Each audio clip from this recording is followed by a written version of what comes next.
Sweden.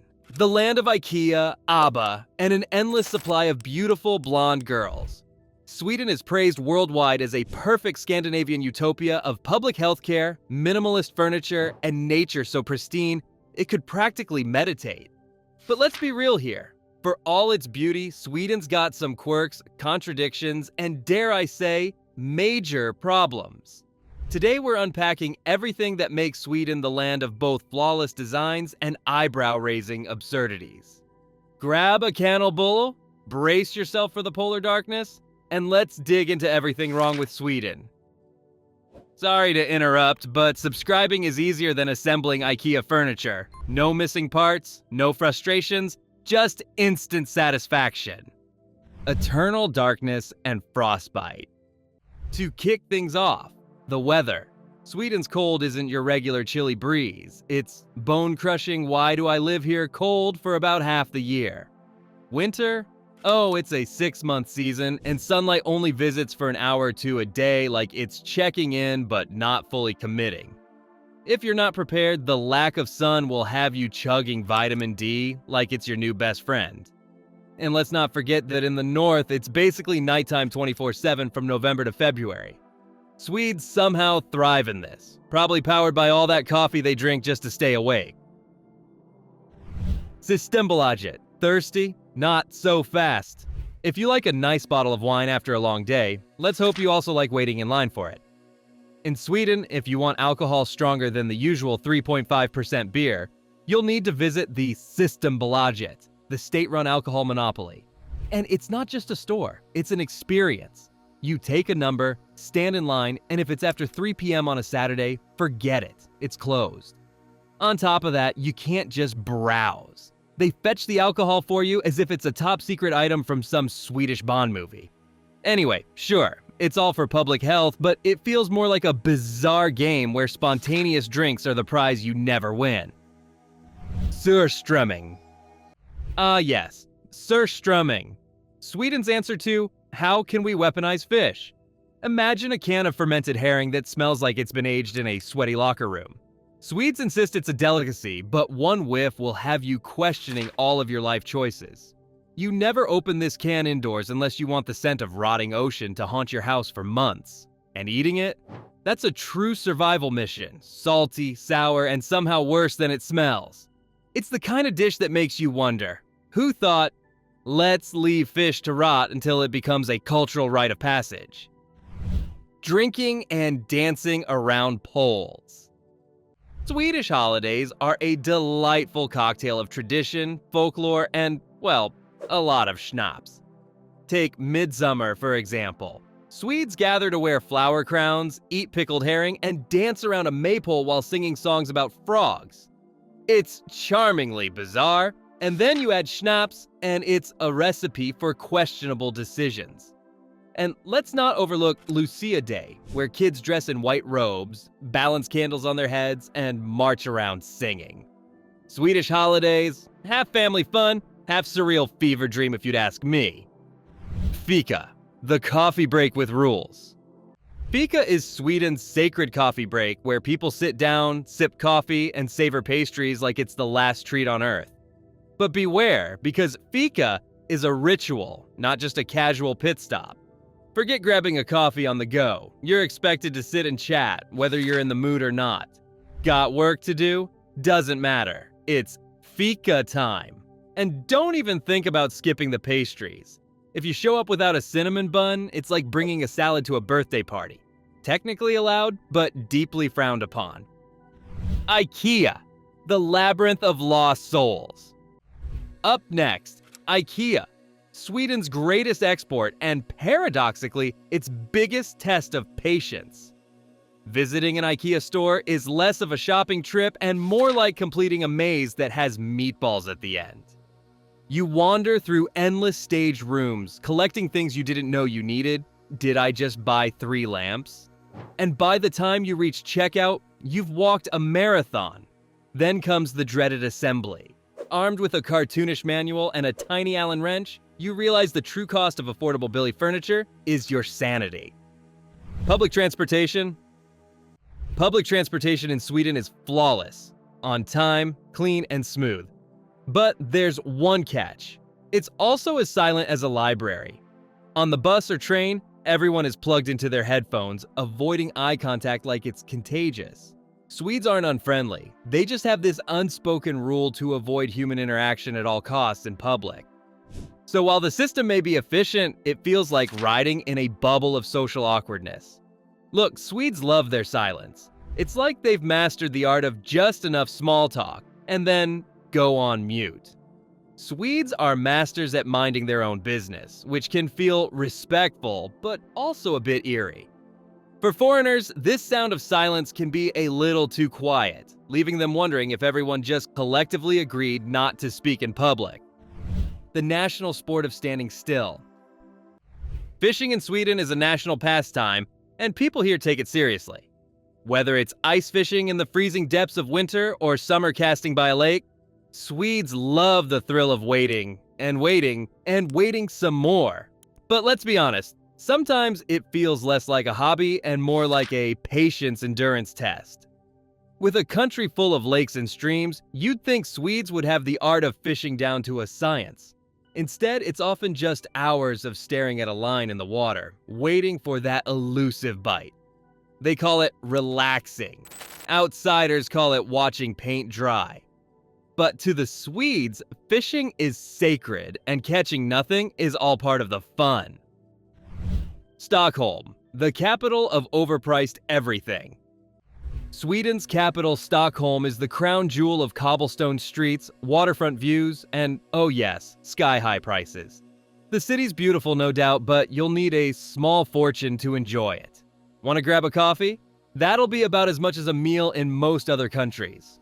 Swedes love their capital, and it's easy to see why. From the historic charm of Gamla Stan to the stylish Södermalm district, it's a stunning city. But Stockholm is also infamous for giving your wallet a workout. Between the pricey dining, endless museum entry fees, and upscale shops, this city takes the term Scandi luxury to new heights. Beautiful, but budget-friendly? Nope, in aught so much. The Swedish language. Swedish is a beautiful language, sure, but if you're not a native speaker, it's like trying to read IKEA furniture names on shuffle mode. You'll encounter words like sjuksköterska, nurse, and filar control, remote control, which look like someone held down random keyboard keys. And let's talk about those dots O, A, and O. Mispronounce one, and suddenly you're calling someone's cat a snowplow. Swedish might be the only language where you need a dictionary and an IKEA catalog to survive. Swedish music, from ABBA to Dr. Alban. Swedish music has given us everything from the disco magic of ABBA to the heart-wrenching beats of Avicii. May he rest in peace. Sweden's music scene is legendary, but it's also kind of eclectic. After all, this is the same country that brought us both Roxette and Dr. Alban's It's My Life. Swedes have a knack for crafting pop hits. But for every timeless classic, there's a quirky one-hit wonder that leaves you wondering how it made it out of the studio. And let's not forget Eagle Eye Cherry's Save Tonight, a song so catchy, it's practically burned into the international collective consciousness. I'm so tired of falling in love, finding it easier. Sweden's music scene is pure entertainment, blending global chart toppers with tracks so random they could only come from the land of pickled herring. Bureaucracy, an obstacle course of paperwork. Swedish efficiency shines in bureaucracy, but only if you're willing to fill out enough forms to wallpaper a house. Need a passport? You'll need forms, supporting documents, and patience because this process is anything but quick. Swedes love their paperwork, and they make you love it too, or at least tolerate it. Lose a document, and it's back to square one. Swedish bureaucracy is a fine-tuned machine, but it's also like a bureaucratic escape room, only harder to get out of. Candy World, Sweden's sugar wonderland. Swedes love their candy so much they even have huge stores dedicated to it, and Candy World is their sugary kingdom. Imagine an entire store filled wall to wall with Swedish sweets, Licorice, gummies, chocolates, you name it. But here's the twist. Most Swedes stick to a Saturday candy rule, only indulging once a week to avoid overdoing it. Inside Candy World, it's like Willy Wonka meets Scandinavian restraint, with endless options but an oddly disciplined approach to consumption. And let's talk about the salty licorice. Swedes can't get enough, but for the uninitiated, it's like eating a mouthful of salt and rubber bands. For Sweden, Candy World is heaven. For others, it's a delicious dream. The land of the 16-month baby vacation. Swedes take parental leave seriously, and parents get a whopping 480 days off to share between them. That's over 16 months of baby bonding time, folks. While it's amazing for families, some might say it's a bit much. Imagine taking that much time off in other countries. Good luck convincing your boss. And with both parents encouraged to take leave, you'll see dads proudly pushing strollers during work hours as if it's the most normal thing in the world, which in Sweden it is. Cashless society, don't bother with coins. Sweden is almost completely cashless, and if you try paying with actual cash, you'll probably get some funny looks.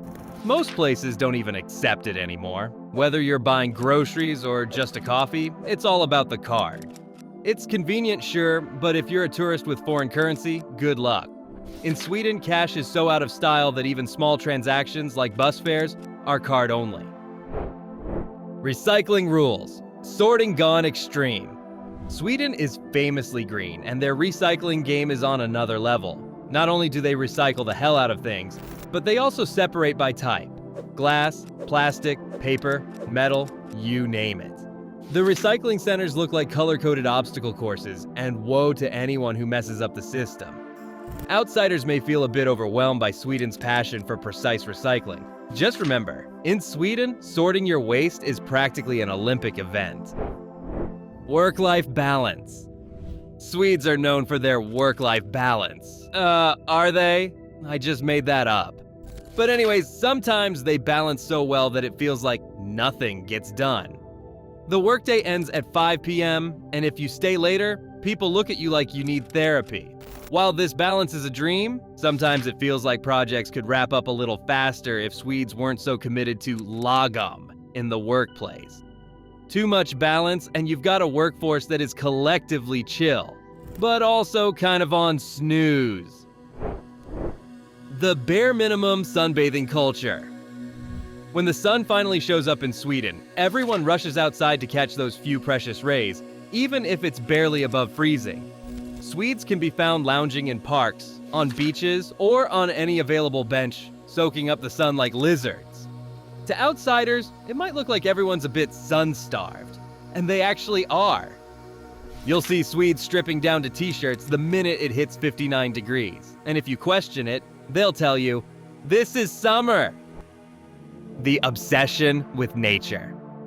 Swedes have a deep love for nature, and they're all about their forests, lakes, and mountains. But this connection to the outdoors goes beyond admiration. It's practically a lifestyle requirement. Rain or shine, Swedes take weekend hikes, summer camping trips, and even winter plunges in icy lakes. It's beautiful, but it's also a little intense. For a country with such a long winter, they'll do whatever it takes to embrace the outdoors, even if it means freezing half to death. Swedish TV licenses. In Sweden, everyone with a screen, TV, laptop, phone, used to pay a TV license to fund public service television. Recently, they switched to a mandatory tax, meaning everyone pays whether they watch or not. So, even if you've never touched a TV in your life, you're still supporting Swedish programming.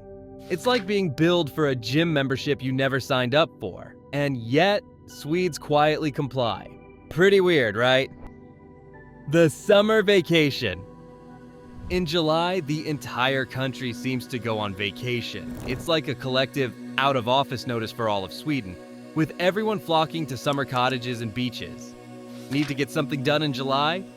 Well, good luck finding anyone in the office. The nation's summer vacation is a cultural reset where the cities empty out and Swedes retreat to the countryside, leaving visitors wondering if they missed an evacuation order. Lagom, the art of being just okay. Welcome to the Swedish concept of lagom, which means not too much, not too little. It sounds peaceful, like a Zen mantra. But in practice, it's kind of like a lifestyle of perpetual mediocrity. Lagom is why no one here flaunts a fancy car or brags about their success. Swedes keep things so balanced it can feel like you're stuck in neutral. Want to celebrate a win? Sure, but only mildly. Lagom is a lesson in keeping your excitement capped, lest you ruin the careful, lukewarm harmony of life. The Swedish sorry for everything. In Sweden, people apologize for everything, even when they're the ones who got bumped into. Picture this. You accidentally step on someone's foot and they're the ones saying sorry. Swedes have turned apologizing into a national sport where everyone's quick to say sorry at the slightest inconvenience. Dropped a pen? Sorry. Took the last piece of cake? So sorry. It's polite, but honestly, it makes you wonder if anyone knows who's actually at fault. In Sweden, you could cause a full-on collision and still end up in a mutual apology loop. And there you have it. Everything wrong with Sweden. Yep, it's a beautiful country with cutting-edge designs and stunning landscapes, but it's not without its quirks. Whether it's assembling IKEA furniture or enduring the eternal darkness, Sweden is proof that even paradise has its downsides. What do you think? Is Sweden the perfect utopia or just another place with quirks? Let us know down below. Thanks for watching and see you next time.